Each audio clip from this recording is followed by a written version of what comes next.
email fight right now. You know, an email fight, not a text fight. A text fight is like, fuck you, bitch. Fuck you, bitch. Dick, bitch. You're an asshole, bitch. That's a text fight. An email fight is like, in June when I told you that I had this issue, I was very disappointed in the way you didn't listen.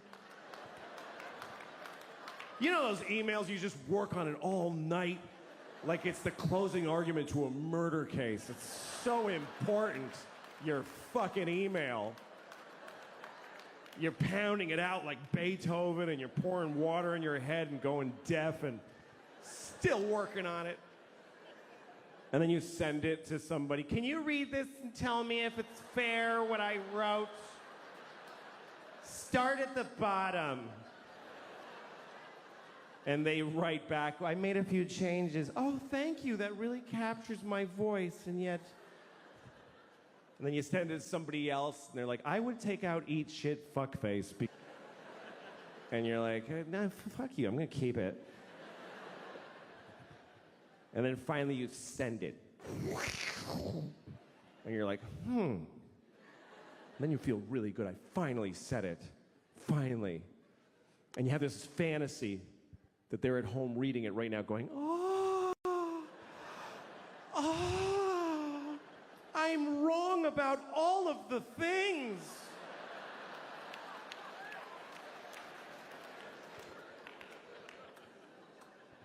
And at some point during the day, they haven't written back yet, and you know it's because you just bewitched them. And you decide, I'm going to read my email. I'm going to read the email that I wrote.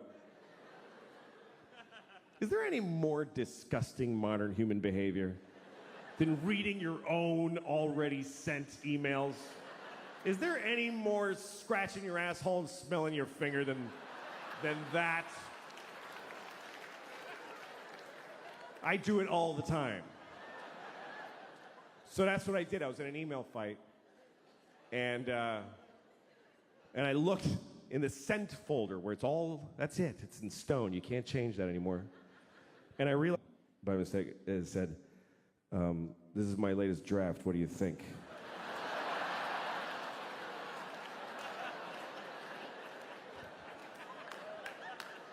So now the rest of it is just shit. It's shit now. Because she knows I have a writing staff and a focus group. There should be credits at the end of this fucking email. Approved by mother and sister.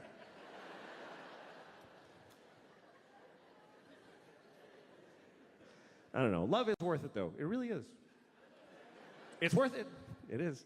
I mean, I've always pursued love my whole life. You know, even when I was a kid, I loved girls. I loved them. And it was all, when I was 12, I discovered that girls were the greatest thing. And I would ask them out. That's what I did. I just walked up and asked them out. I had no fear. I go up to any girl I liked. Hey, you want to go out with me? And she's like, no! Because you weren't supposed to do that. You weren't supposed to just ask her out. There was a system. My daughters told me it still works this way in middle school.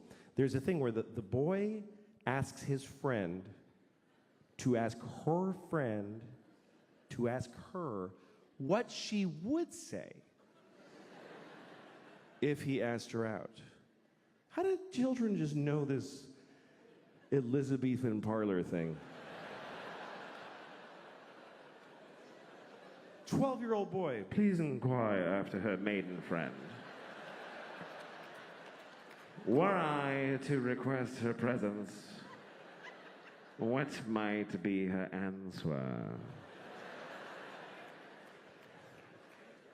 Indeed, my lady would enjoy your company, sir. That is well. May I finger her?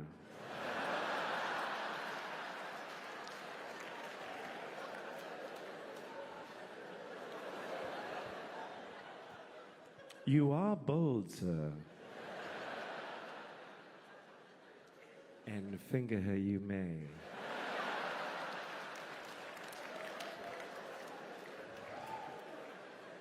And finger her I shall.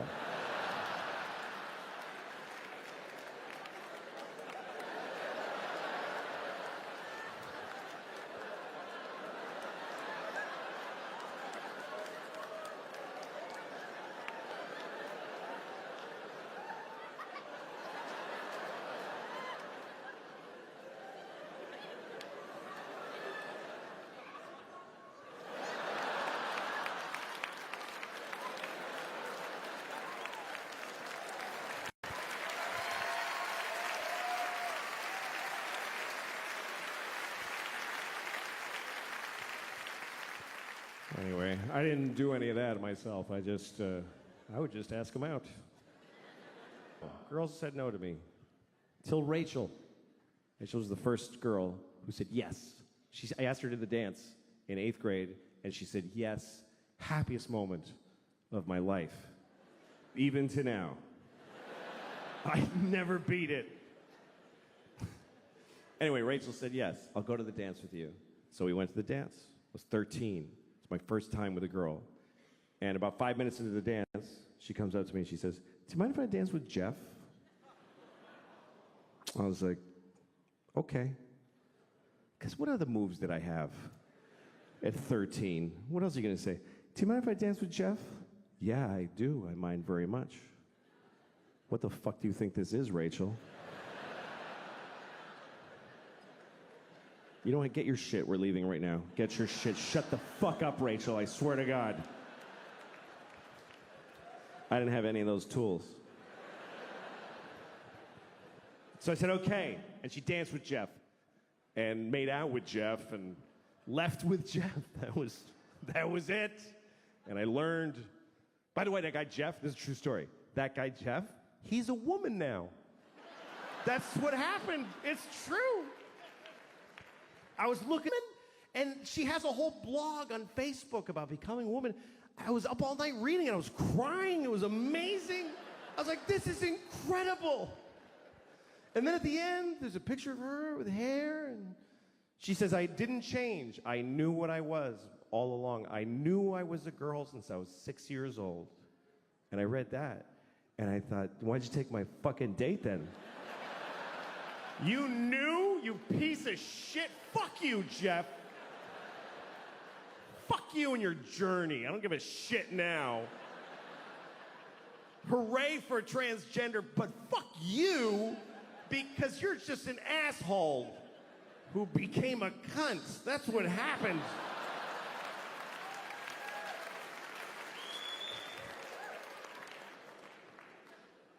I don't like dicks. That's why I'm not gay. That really is the reason. I hate dicks. Penises are very disgusting to me. I don't want to yuck your yum. I just think they're gross. I always hated penises. I hated my father's penis. I did. I hated my father's penis. Well, when you're a little boy, sometimes you got to see your dad's dick. If you go to a restaurant, you're probably going to see your dad's dick. I should explain that, right? That sounds like I have a weird father. All right, we're going out to eat. Everybody take a look.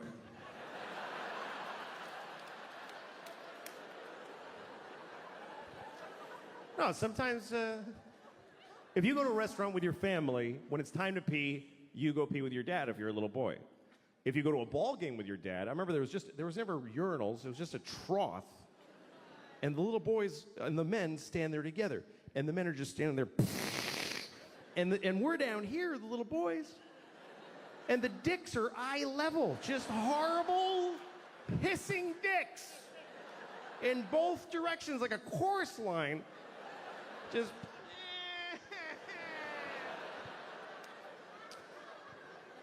And my dad, worst. Because my dad, first of all, my father's Mexican. It's true. My father is Mexican. I'm not. I'm not Mexican. My father is. Just because some Mexican fucked my mom for years doesn't make me a Mexican. Just makes her a whore. But anyway, my father had a Mexican, Catholic, uncut, raw, organic, local fucking free-range Mexican dick. It was just so basic. It was like a farmer's market yam just sticking out like a tamarindo pod. And the pee would spray out of it. I'm like, Dad, open your dick before you pee out of it. It's like you're pissing out of the corner of a pillowcase.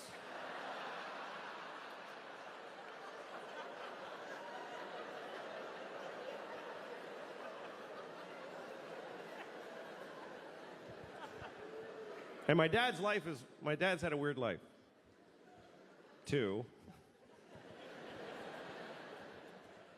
When I was 10 years old, my parents got divorced, and he converted to Judaism. He didn't turn into a Jew. It's not like my dad was like,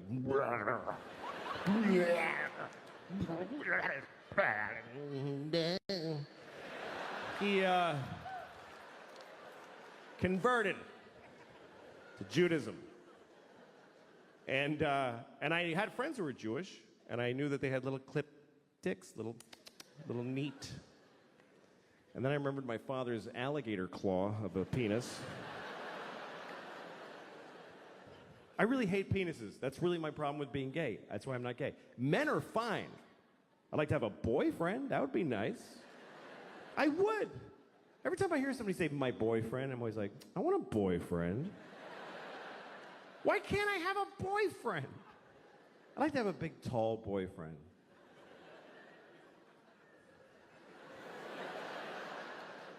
That's my boyfriend.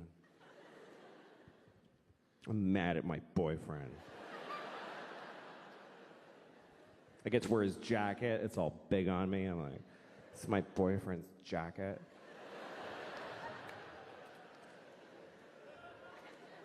I like to have a big dude in my life. Comes up behind me like this. I'm like, hi. Like, I know that would be nice. But in order to get all those parts, you have to have a fucking cock shoved up your asshole, like a hard dick ramming in your ass. Ah! Oh, fuck! Oh! I just wanted to wear your jacket!